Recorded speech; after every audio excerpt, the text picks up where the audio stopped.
In this video, I'm going to show you how to turn this boring Christmas plaque into a crazy cool work of pop art. So buckle up, Queen Bees, and let's get started. Yeah.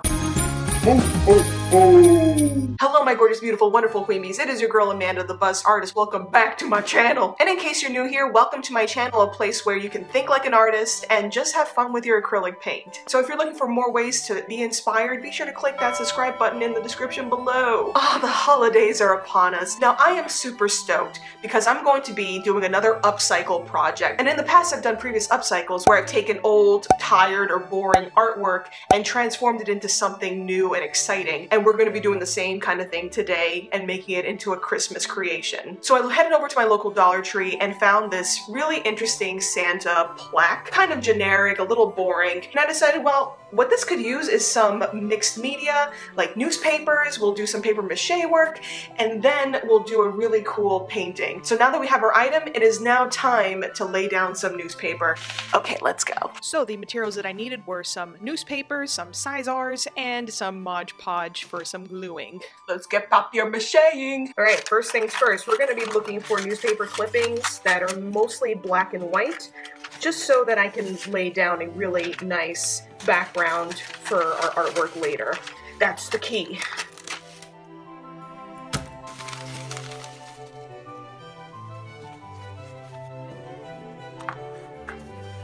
Okay, so now we're going to take some Mod Podge, squeeze it into the palette or onto your plate, add a tiny bit of water, brush to mix that up.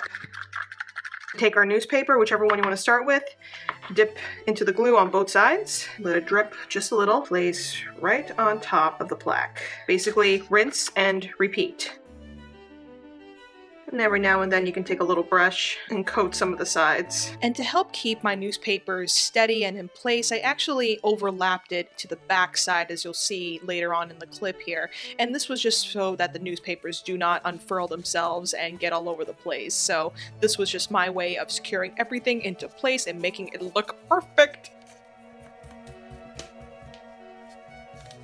Rightio, so I just laid down the first layer of the newspaper. This is looking pretty good. I'm gonna let it dry for an hour or two. Meanwhile, I'm gonna try to think of some artwork that I want to put on top of this. So I will be right back. And I got nice glue residue on my fingers. Rub-a-dub-dub! Okay, it's drawing time, Queen Bees. Well, as I was brainstorming, I was thinking, how funny would it be if I did like a twist on a famous Christmas movie? I thought about one of my favorites, which was A Christmas Story, and I thought about the famous scene where Ralphie is wearing the bunny outfit that his aunt made for him. If I make this into like a pop art version with a girl this time wearing the suit and looking kind of annoyed, I think that would be really, really funny, really cool, tongue-in-cheek, and just a really great challenge for me. So I went ahead and started to make the sketch, trying to suss out the composition of the piece itself and understand where I wanted to put everything so that when I transfer this onto my final plaque, it's gonna be looking real snazzy. So yeah, we're gonna be working on that. Also, my hair is looking crazy today. Comment below if you just have no luck with your hair today, because I certainly don't. Okay, let's get to it. So the model that I'm using here came from Unsplash, and I was just looking for a type of face structure. I wanted somebody that was looking up, but kind of looked kind of annoyed too at the same time, which I found perfectly here.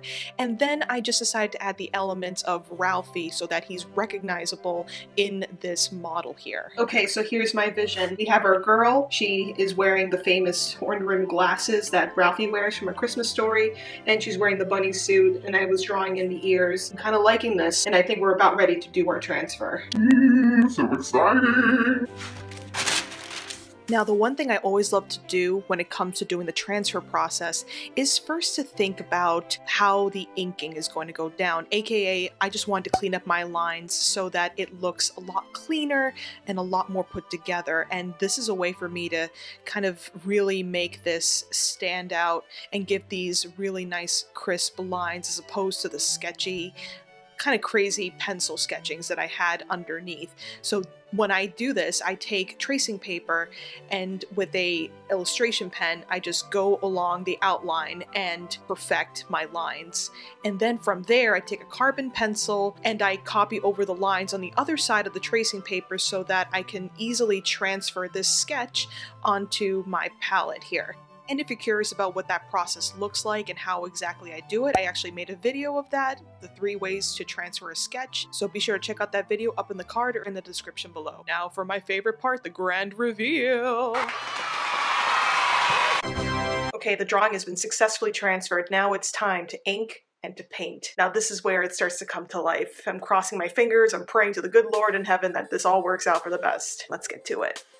So I started off using a Sharpie pen, which I later realized I could have just went for my black Everblend marker, but that's okay. I just wanted to set my lines and establish where everything was going to go and really clean up and make sure that I had everything in the right place before I laid down my paint. And I was just really liking where this was going, honestly.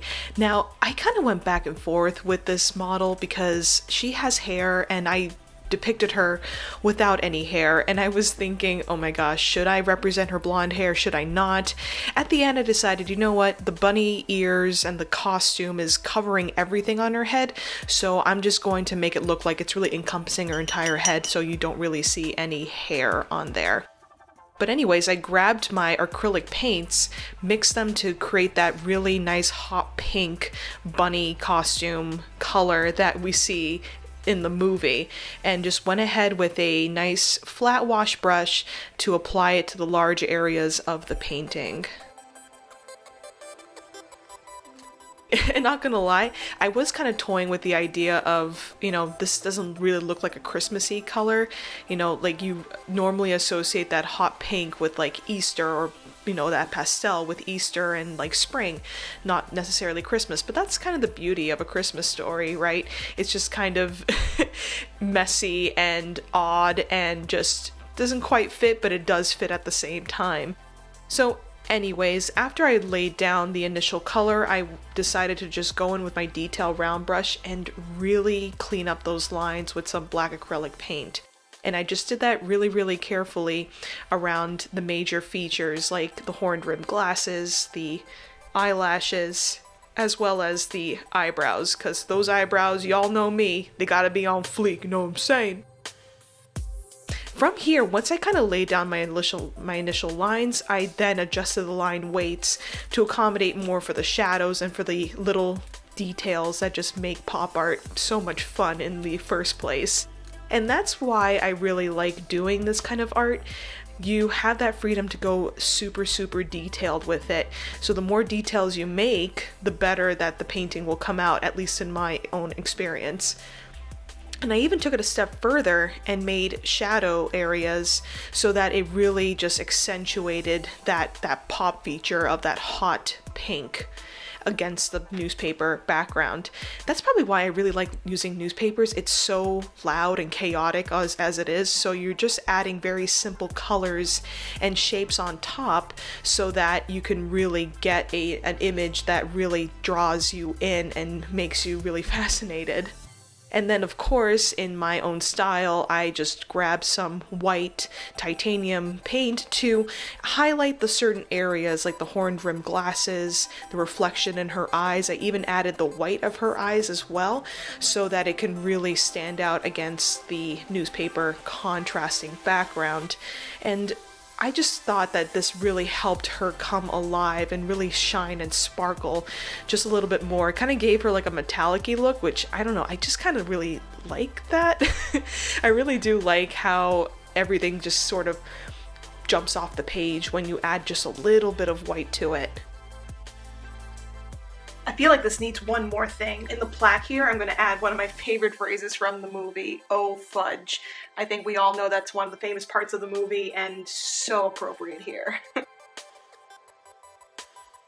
And then there was just one final thing, one final spin I wanted to put on this that would give it that Christmassy vibe, and that is glitter. So shiny! I just had some glitter glue lying around, poured it onto wherever I wanted on the canvas, which was more on the lips and on the costume itself, and then just spread it around using a paintbrush. And from there, this piece was ready for its debut.